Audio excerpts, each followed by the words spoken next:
Assalamualaikum warahmatullahi wabarakatuh. Alhamdulillah kita bertemu pada perkuliahan kelima. Baik, kita akan melanjutkan pembahasan pada minggu yang sebelumnya mengenai energi transisi. Eh, Sebelumnya kita udah bahas beberapa contoh atau penerapan energi transisi dalam analisa spektrofotometri UV vis ya. Terakhir kita bahas tentang pengaruh kekuatan medan ligan ya pada unsur-unsur yang punya elektron pada blok D ya. Nah, sekarang kita lanjut untuk hari ini ya. Sebentar saya show screen-nya dulu.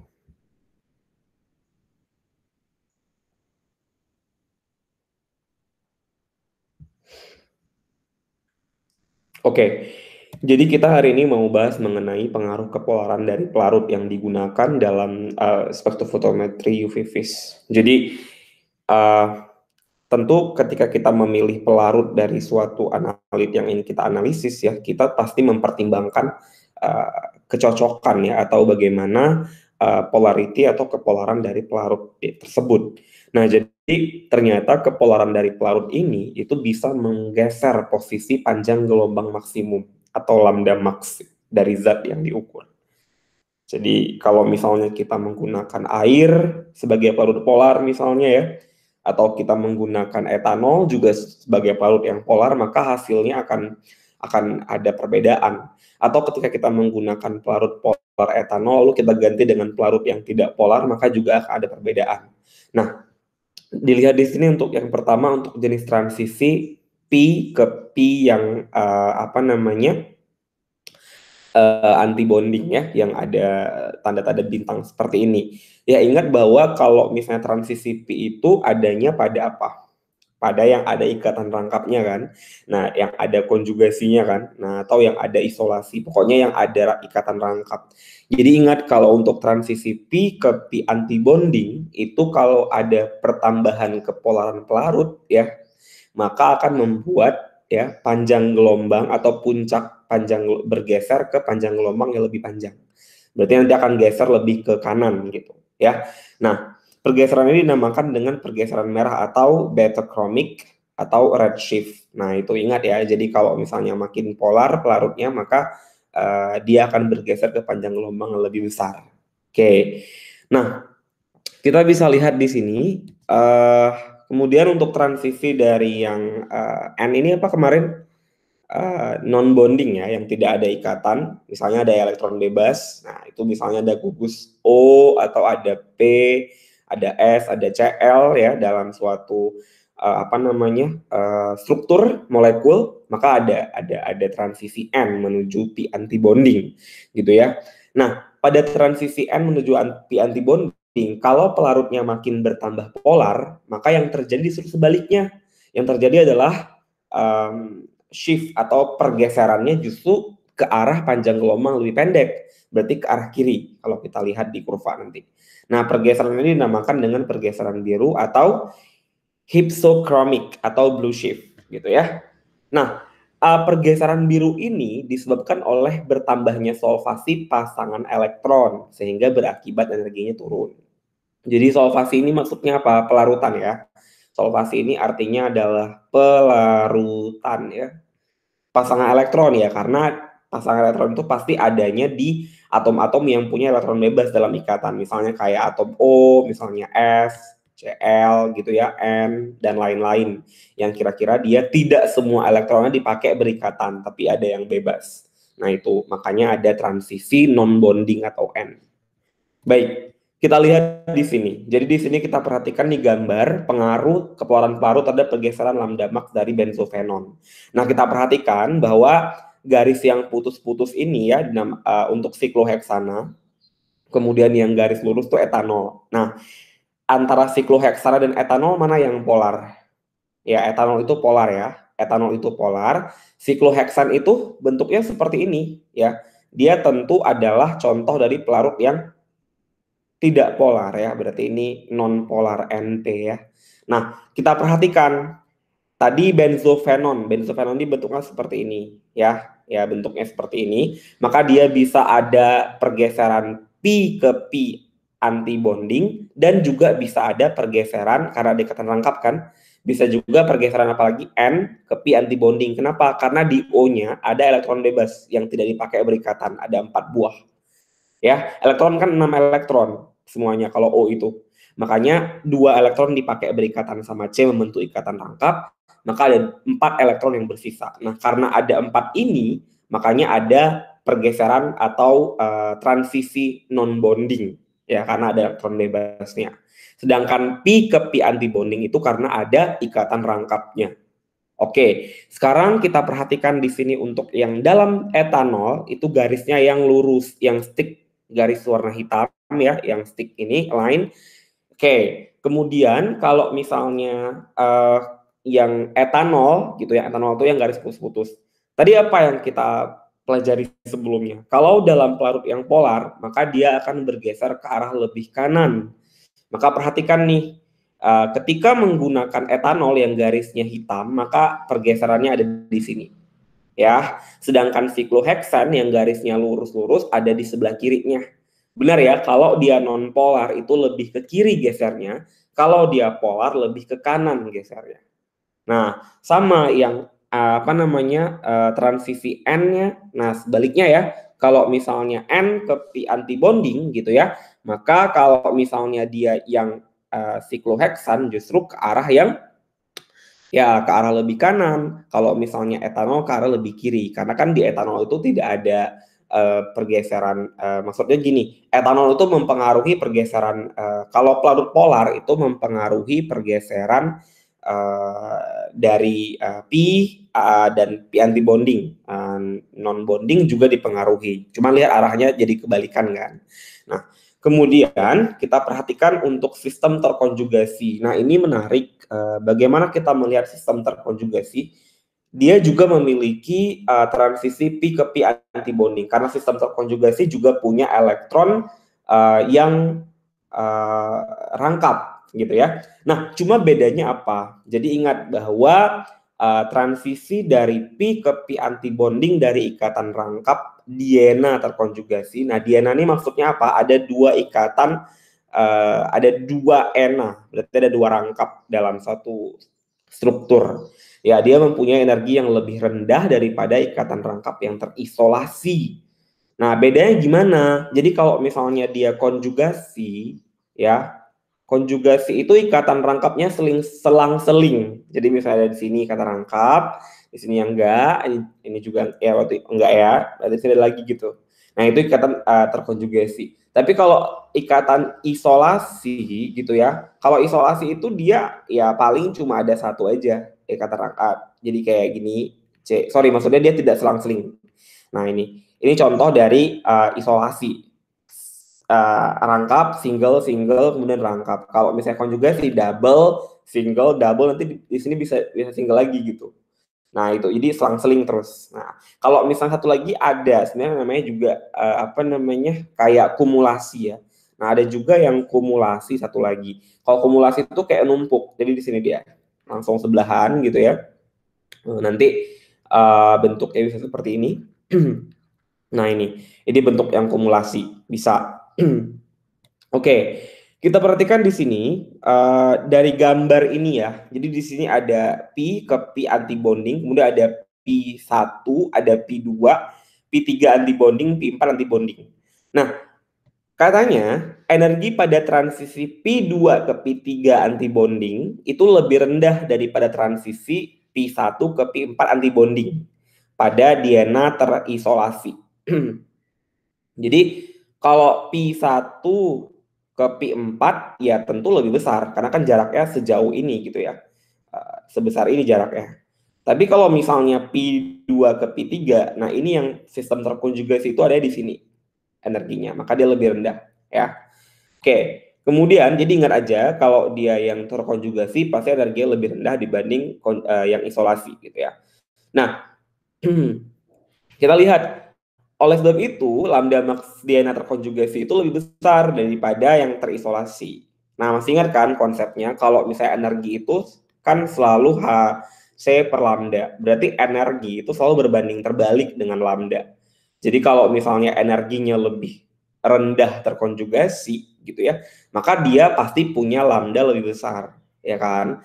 Makanya coba lihat ini, yang konjugasi sama isolasi, lambdanya lebih besar yang terkonjugasi karena dia punya energi yang lebih kecil, ya. Sedangkan yang isolasi energinya lebih besar, lebih tinggi. Makanya dia punya lambda max lebih kecil karena berbanding terbalik energi dan panjang gelombang maksimumnya.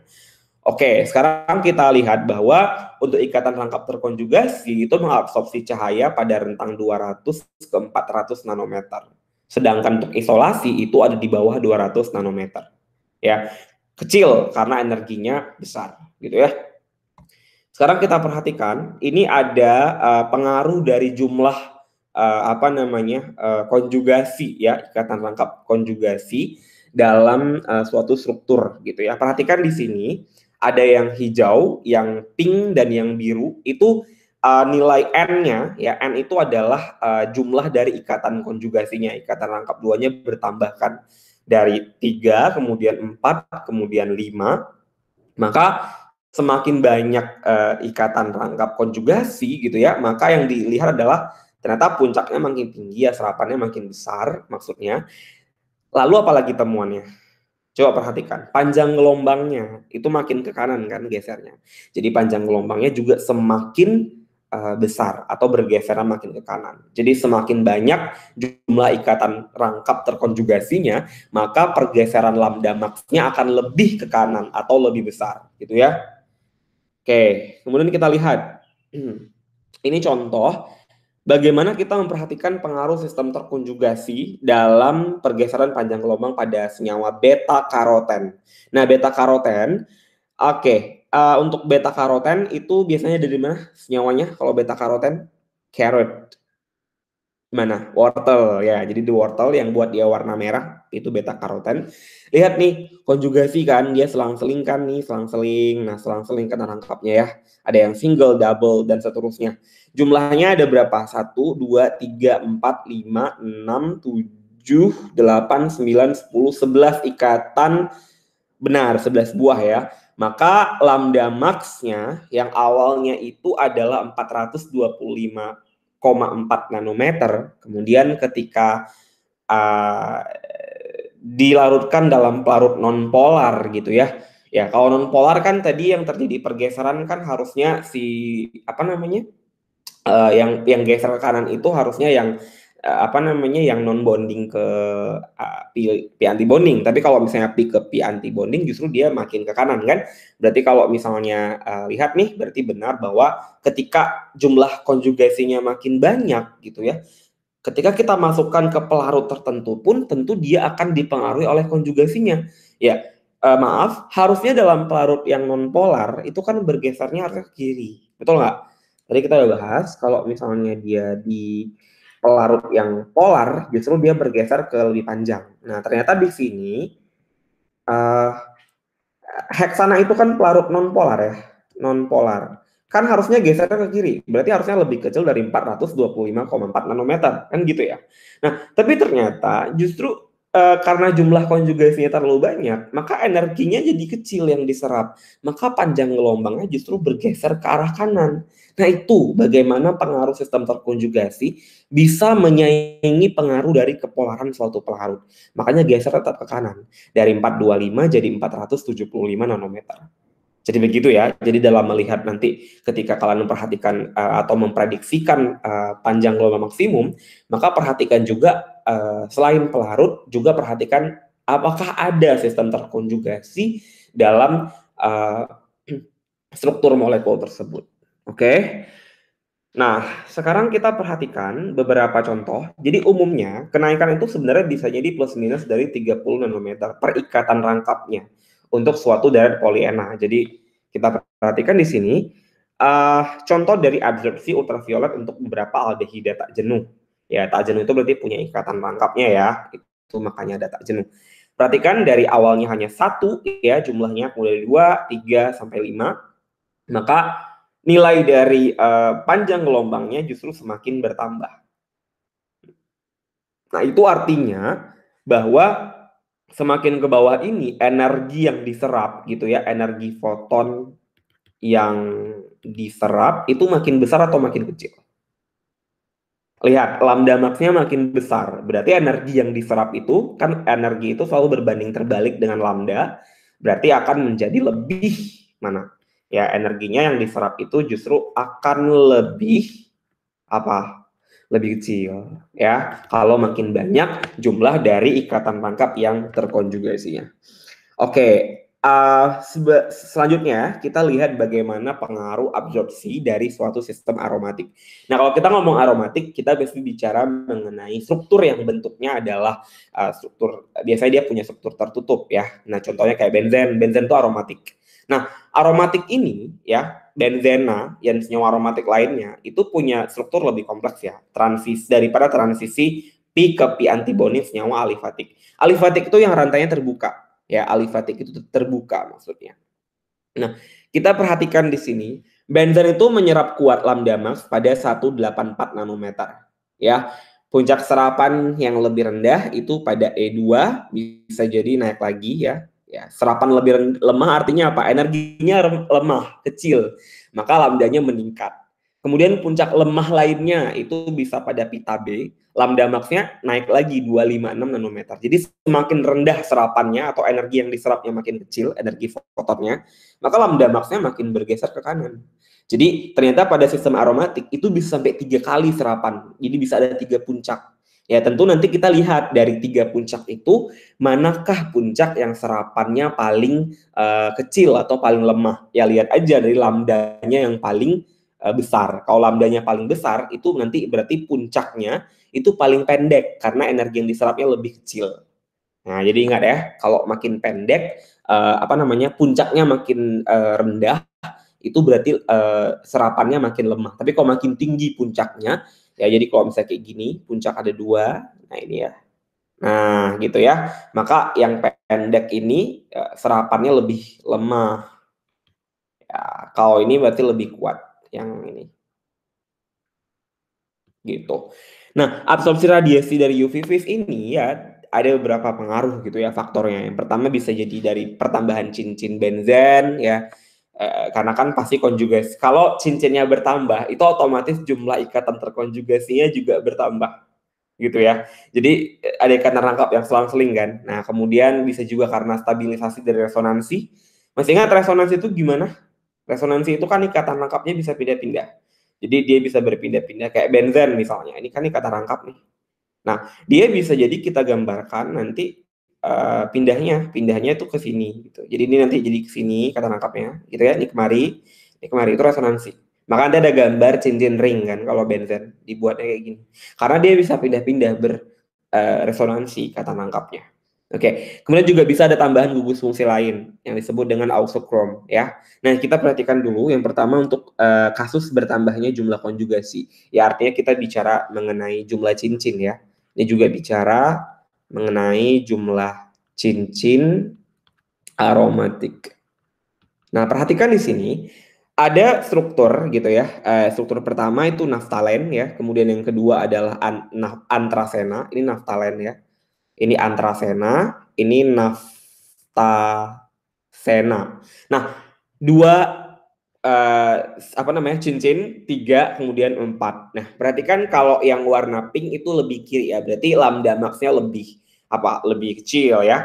Maka yang biru itu adalah untuk si naftasena makin gede ya, makin banyak jumlah konjugasi. Tadi benar ya, kalau konjugasinya makin banyak karena cincinnya banyak, otomatis konjugasinya juga makin bertambah, maka ini akan membuat pergeserannya lebih ke arah kanan, berarti makin besar lambda max-nya.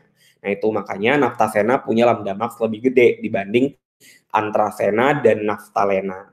Oke. Ini kita lihat lagi bagaimana pengaruh stabilisasi dari resonansi.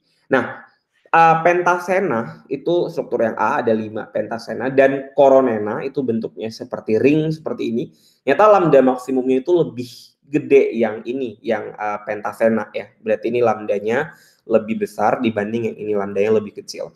Nah, lambda lebih besar artinya dia menyerap energi itu lebih lemah dibanding yang koronena. Ya, jadi kalau yang koronena ini kan bentuknya kan seperti ring. Jadi ketika dia nyerap atau absorb suatu energi, itu kan lebih terkuras terkurung di satu lingkungan gitu ya, terkurung gitu, maka dia lebih stabil resonansinya ya. Maksudnya dia lebih tidak stabil resonansinya karena dia cenderung menyerap energi lebih banyak. Nah, kalau dia menyerap energinya lebih sedikit, berarti kan lebih stabil struktur resonansinya. Ingat aja, orang kalau butuh energi banyak, itu berarti dia nggak stabil. Jadi energinya sedikit, dia lebih stabil. Jadi makanya ini ya, pentasena itu yang memanjang lebih stabil resonansinya dibanding struktur koronena yang melingkar. Ya, berarti energi yang diserap oleh koronena, energi fotonnya itu lebih besar ya, sedangkan yang ini energi fotonnya yang diserap itu lebih kecil gitu. Oke, kita lihat beberapa contoh. Di sini ada pengaruh gugus fungsi. Jadi ternyata ada pengaruh auxochrome juga. Kalau dia ada gugus fungsinya, maka puncak-puncak kromofornya justru akan menambah, artinya membuat panjang gelombang lebih meningkat ke arah lebih kanan gitu ya. Perhatikan di sini ada benzen, kita bandingin sama toluena aja. Ya, ada pertambahan kan. Toluena itu kan ada gugusnya CH3. Jadi bentuknya kayak gini, awalnya kan benzena, kemudian kita kasih CH3.